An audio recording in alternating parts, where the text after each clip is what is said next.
Hello everyone, welcome to beat the street. तो आज हम बात करने वाले हैं आईडीएफसी फर्स्ट बैंक के बारे में। इस वीडियो में हम आईडीएफसी फर्स्ट बैंक से रिलेटेड कुछ इंपॉर्टेंट न्यूज़ की बात करेंगे जो कि एक कंपनी की फंड रेजिंग से रिलेटेड। जी हाँ, कंपनी में एक फंड रेजिंग प्लान के बारे में बात चल रही है। इस वीडियो में हम उसके बारे में बात करेंगे और साथ ही में हम आपको यहाँ पे एक बहुत ही इंपॉर्टेंट अपडेट जिसका नाम है इन्वेस्टर प्रेजेंटेशन का हम लोग आज डिस्कशन करेंगे इस वीडियो के अंदर। तो इससे आपको क्या होगा कि कंपनी के बारे में पूरा whole and out, in and out सब कुछ पता पड़ जाएगा। अगर आप हमारे चैनल पे पहली बार आ रहे तो हमारे चैनल को जरूर सब्सक्राइब करें और बेल आइकन को जरूर दबाएं। चलिए, इस वीडियो में के अंत में हम आपको हमारा आईडीएफसी फर्स्ट बैंक पे ओपिनियन भी शेयर करेंगे और आपको ये भी बताएंगे कि बाय करना है या सेल करना है या आपको इसको होल्ड करना है। चलिए, हम यहाँ पे सबसे पहले बात करते हैं बोर्ड मीटिंग की। देखिए यहाँ पे क्या लिखा हुआ है तो मैं आपको बता देता हूँ कि कंपनी की यहाँ पे 18 फरवरी को, ठीक है, ये जो 18 फरवरी है यहाँ पे कंपनी की बोर्ड ऑफ डायरेक्टर की मीटिंग है जिसके अंदर वो लोग क्या करने वाले हैं, रेजिंग ऑफ फंड्स। यहाँ पे एक फंड रेजिंग प्लान होएगा। ये किस किस मेथड से हो सकता है, इक्विटी या फिर इक्विटी लिंक सिक्योरिटीज, उसके अलावा अगर हम देखें private placement, preferential issue mode या फिर क्यूआईपी के थ्रू होगा। ठीक है, तो यहाँ पे एक अच्छी बात यह है कि कंपनी का जो यहाँ पे फंड रेजिंग प्लान है वो इक्विटी मेथड के थ्रू होगा, ठीक है, डेब्ट के थ्रू नहीं होगा।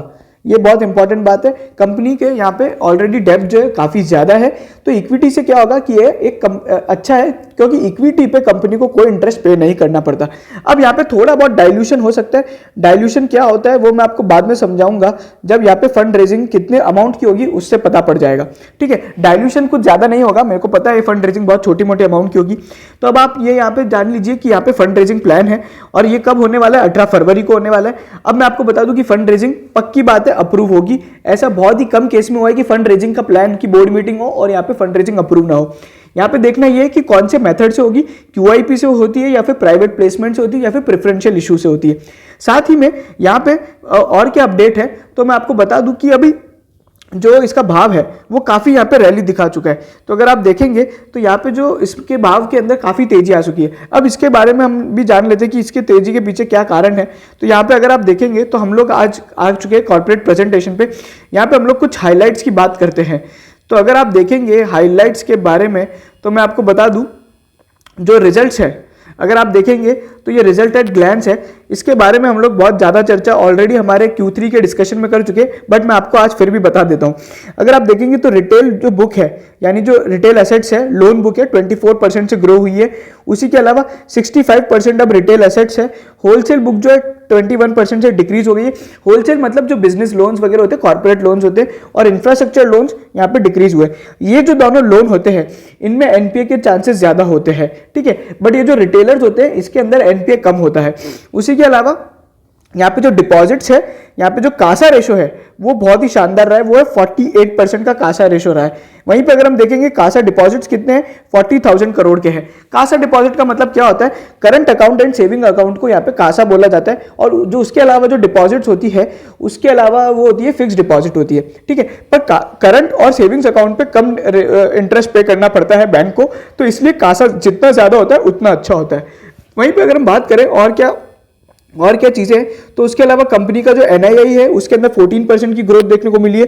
साथ ही में अगर हम बात करते हैं एनआईएम की तो वो यहाँ पे 4.65% रहा है। टोटल इनकम जो है बैंक की 2616 करोड़ रुपए रही है, 24% की ग्रोथ है। उसी के अलावा यहाँ पे प्रोविजनिंग है, उसके अंदर यहाँ पे जो अगर हम देखेंगे growth in pre provisioning profit, तो आप यहाँ पे देखेंगे 13% ऑपरेटिंग प्रॉफिट के अंदर ग्रोथ हुई है। साथ ही में जो प्रोविजन है वो यहाँ पे 595 करोड़ रुपीज के रहे हैं। पिछले अगर क्वार्टर में देखिए तो प्रोविजन बहुत ज्यादा था, ठीक है, तो ये सारी चीजें रही। वहीं पर अगर हम देखेंगे पैट जो कंपनी का है वो 130 करोड़ रुपीज का है एज कंपेयर टू लॉस। यहाँ पे अगर पिछले साल जहां लॉस था वहां पे प्रॉफिट है, तो ये कारण से यहाँ पे आईडीएफसी फर्स्ट बैंक बहुत बढ़ रहा है। साथ ही में अगर हम देखना चाहें और क्या क्या चीजें, तो एसेट क्वालिटी जो कि बहुत ही इंपॉर्टेंट फिगर होता है। एसेट क्वालिटी कितना है तो यहाँ पे 1.62% का इनका एसेट क्वालिटी है, ठीक है, यहाँ पे 1.62% का कंपनी का एसेट क्वालिटी है। और जो एनपीए है वो 1.62% है।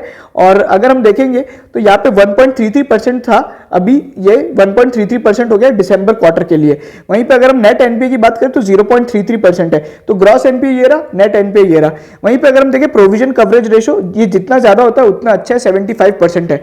उसी के अलावा अगर हम बात करते हैं कि परफॉर्मा एनपीए कितना हो जाता है, मतलब अगर बैंक के यहाँ पे सुप्रीम कोर्ट का ऑर्डर नहीं होता जिसके अंदर बोला गया है कि एनपीए को अभी डिक्लेयर नहीं करना है, तो कितना हो जाता, तो यहाँ पे जीएनपी हो जाता 4.18%। ये अगर आप देखेंगे जो 1.62 का परसेंट है ये 4.8% हो जाता, 4.18 हो जाता। वहीं पे जो 0.33 है वो 2.04% हो जाता। तो उसी के अलावा यहाँ पे जो कंपनी का प्रोविजन कवरेज रेशो है वो यहाँ पे स्पेसिफिक प्रोविजंस यहाँ पे 309% है ऑफ रिपोर्टेड एनपीए और 99% कवरेज है यहाँ पे परफॉर्मा एनपीए का। उसी के अलावा अगर हम देखें एसेट बुक में और क्या क्या है, तो रिटेल जीएनपी और वो सब चीजें दे रखी है। तो ये सारी चीजें, कैपिटल एडिक्वेसी अगर हम देखेंगे बैंक की तो काफी स्ट्रांग है 14.13%। उसी के अलावा कंपनी की 576 ब्रांचेस और एटीएम वगैरह, ये सब हमको इतना जानना की जरूरत नहीं है। ओवरऑल जो कलेक्शन एफिशिएंसी होती है, कलेक्शन एफिशिएंसी का मतलब क्या होता है, मान लीजिए मुझे इस महीने में 100 रुपए मिलने चाहिए थे और मुझे मिलते हैं 98 रुपीज, ठीक है, 2 रुपए जो है मेरे को लोगों ने देने से मना कर दिया। तो इसका मतलब होता है कि जो 98 रुपीज है, मतलब 100 में से 98 मिले तो 98% का मेरा कलेक्शन एफिशिएंसी हो गया। तो ये जो बैंक की कलेक्शन एफिशिएंसी है वो जैन और फेब मंथ के अंदर यहाँ पे प्री कोविड लेवल्स के अंदर आ चुकी है एज ऑफ 31 दिसंबर, ठीक है। तो ये सारी चीजें हैं। अगर हम बात करते हैं हमारे राय की कि इस स्टॉक में हमको क्या करना चाहिए, बाय करना है, सेल करना है, हमारे क्या यहाँ पे ओपिनियन है, तो मैं आपको बता दूं कि ये वन ऑफ द हमारा बेस्ट पिक है आईडीएफसी फर्स्ट बैंक। इसके जो टारगेट है वो अगर आप देखें लॉन्ग टर्म टारगेट जो 75 रुपीज है, ये कब तक आएगा, तो मैं आपको बोलूं कि अगले 6 महीने से 12 महीने का ये टारगेट है। रही बात हमारे जो शॉर्ट टर्म टारगेट की, तो वो जो हमारा टारगेट है करीबन 60 से 63 रुपए का टारगेट है, 60 से 63 रुपीज का है। अब यहाँ पे लोगों को क्या करना चाहिए, देखिए ये ऐसा स्टॉक है, ये बाय ऑन डिप्स वाला स्टॉक है, ठीक है। ये यस बैंक भी नहीं है लेकिन ये एचडीएफसी बैंक भी नहीं है, ये इन दोनों के बीच का बैंक है, ठीक है। ये अभी यस बैंक वाला फेज से बाहर निकल चुका है और एचडीएफसी बैंक वाले फेज में जा रहा है। अब मैं ये कहूंगा कि यहाँ पे आप ये मानिए कि ये एचडीएफसी बैंक तो नहीं बनेगा, ठीक है, लेकिन ये यस बैंक भी नहीं बनेगा। तो अभी आपको क्या करना है कि इसको बाय ऑन डिप्स करके चले। बाकी अब मैंने आपको टारगेट बता दिए कि कितने कितने हमारे टारगेट है। तो ये सारी चीजें हैं। अगर आपको ये वीडियो पसंद आया हो तो यहाँ पे लाइक कीजिए और शेयर कीजिए सभी आईडीएफसी फर्स्ट बैंक के शेयर होल्डर्स के साथ। और यहाँ पे मैं आपको यही बोलूंगा कि बैंकिंग सेक्टर के अंदर हमारी क्या क्या पिक है, मैं उसके बारे में आपको बता देता हूं। देखो बैंकिंग सेक्टर के अंदर मैं अगर आपको बताऊं हमारी क्या क्या पिक है, तो सबसे जो टॉप पिक है हमारी जो सबकी होती है एचडीएफसी बैंक है, ठीक है। उसके बाद हम लोग ने लिया है आईडीएफसी फर्स्ट बैंक, ठीक है, ये हमारा आईडीएफसी फर्स्ट बैंक हो गया। और यहाँ पे उसके बाद हम लोग ने जो लिया है वो यस बैंक है, ठीक है। ये 3 हमारी टॉप पिक है।